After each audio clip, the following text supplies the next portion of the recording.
הגענו העירה ומצאנו לנו איזה בית קפה שתכף ניכנס אליו, ויש פרחים. ומה אתה אומר, רוני? הבניין הזה זה הבניין של מר שפיט, שעכשיו כבר לא קיים.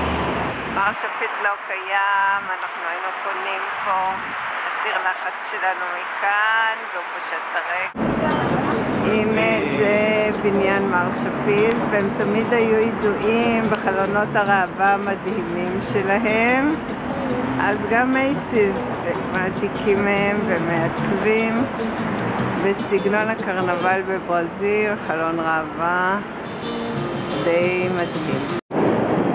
זאת הרכבת האל, דוהרת פה מעלינו בין הבניינים, עושה סיבוב אל בגלל שזה לופ. תספרי משהו על הפרחים ותראו את הבניינים, איזה ענקים.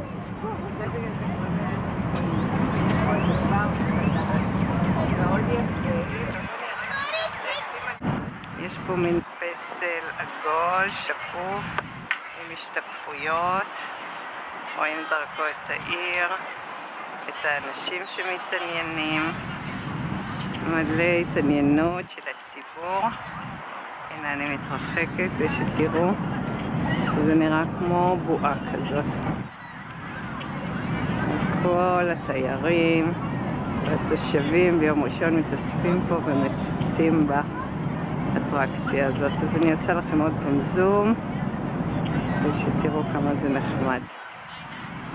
מילניום, וזה רוני וההשתקפות שלו גם. להתחיל!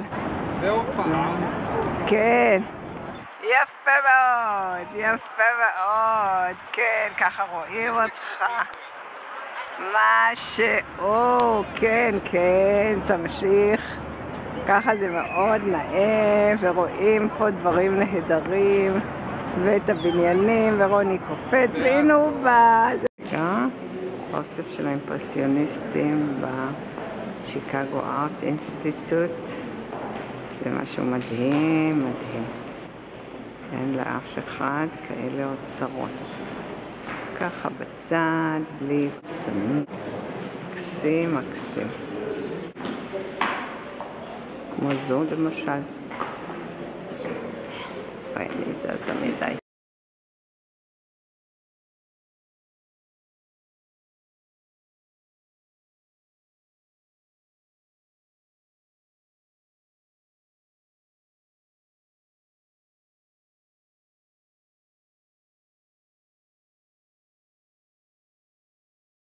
בפארק המילניום בשיקגו.